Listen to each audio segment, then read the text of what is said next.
Hola, hoy vamos a ver las leyes de los gases, que, bueno, son leyes experimentales, que esto quiere decir que se han deducido a través de resultados obtenidos en el laboratorio por una serie de personas. Vamos a verlas en orden cronológico.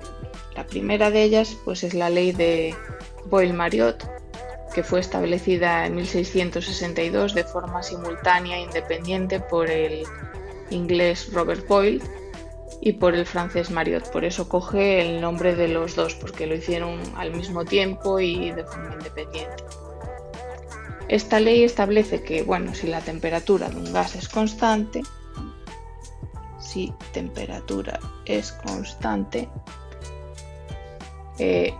la presión y el volumen son inversamente proporcionales, es decir, cuando uno aumenta, el otro disminuye.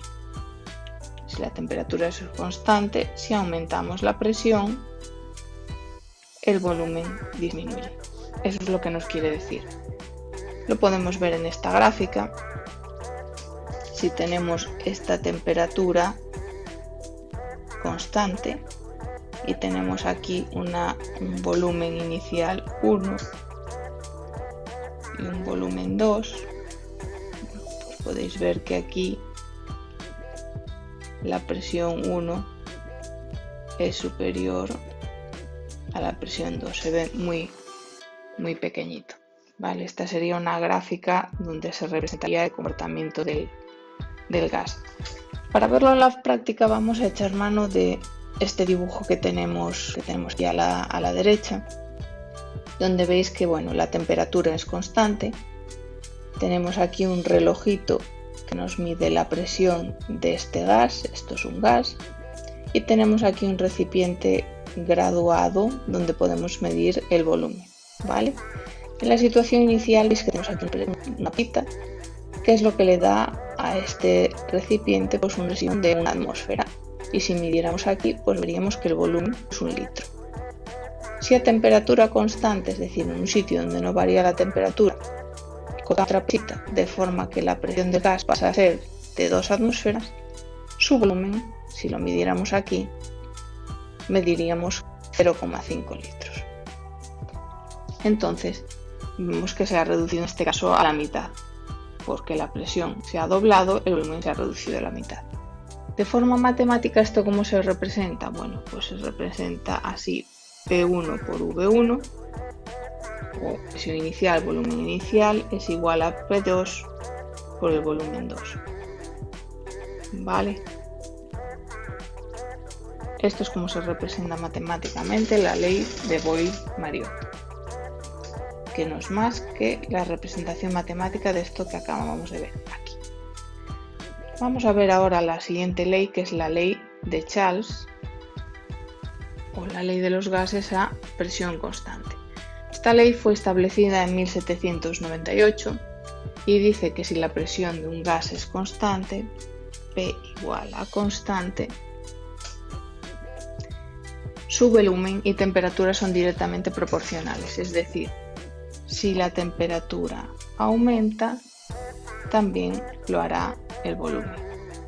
Tenemos aquí una gráfica donde se representa esto mismo, la presión es constante, y tenemos aquí una representación del volumen y la temperatura.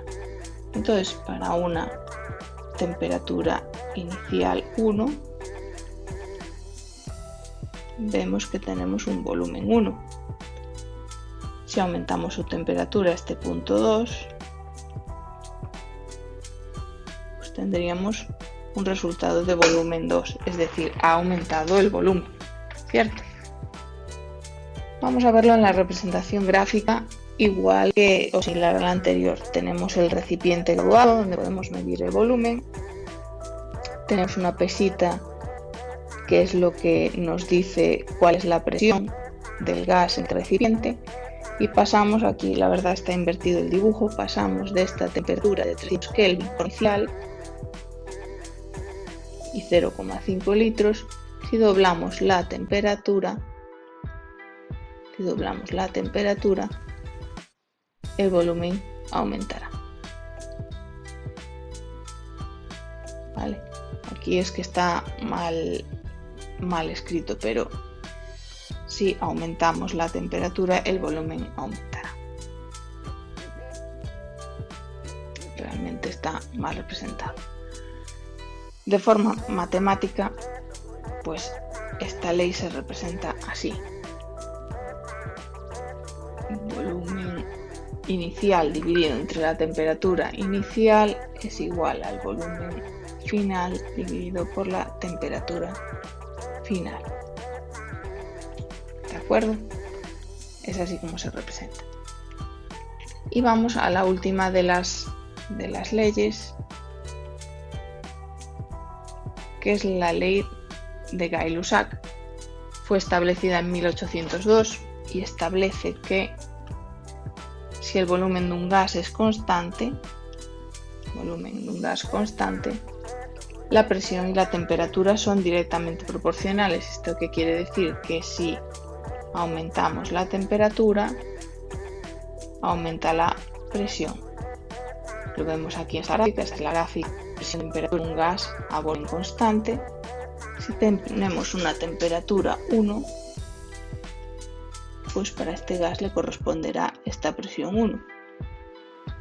Si aumentamos su temperatura a este punto número 2, pues su presión pasaría a ser P2, que es una presión mayor que P1, es decir, aumentaría la presión. En nuestro ejemplo, aquí, pues tenemos el volumen constante. Veis que, bueno, aquí el volumen es el mismo, ¿vale?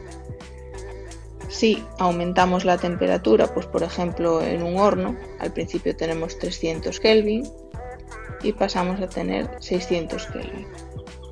Bien, si fuéramos capaces de medir con un manómetro, por ejemplo, la presión dentro del recipiente, pues veríamos que inicialmente pues tendríamos una presión de 1 atmósfera y al final pues tendríamos una presión de 2 atmósferas, es decir, doblando la temperatura, doblaríamos la presión. Matemáticamente, ¿esto cómo se representa? Pues de esta forma: la presión 1 o presión inicial dividida entre la temperatura inicial es igual a la presión 2 o presión final dividida entre la temperatura 2. ¿Vale? Esta sería la representación matemática de la ley de Gay-Lussac, que tiene una aplicación que conocemos todos, pues por ejemplo cuando usamos una olla express en casa. ¿Vale? Si vamos a cocer por ejemplo unas patatas en una olla abierta, la presión siempre va a ser la presión de la cocina, es decir, el agua siempre va a hervir a 100 grados. ¿Vale? ¿Por qué se usa una olla express? Bueno, porque es un recipiente cerrado donde podemos aumentar la presión de tal forma que el agua que está dentro de la olla puede llegar a unas temperaturas de unos 130 grados. ¿Vale? O sea, a mayor temperatura que lo que obtendríamos si la olla estuviera abierta. ¿Esto qué consecuencias tiene sobre los alimentos? Pues que se cuecen antes. Por eso se llama, bueno, es una olla a presión, se llama, o olla express. Olla express viene de que se cocinan antes los alimentos. Veis que la olla a presión o olla express no es más que una aplicación diaria, en la vida diaria, y una aplicación práctica de la ley de Gay-Lussac. Espero que, bueno, con esto os haya quedado un poco más claro pues cómo se comportan los gases cuando estos cambian su volumen, su temperatura o su presión. Haremos muchos ejercicios de esto para que veáis cómo funciona. Espero que el vídeo os haya sido útil.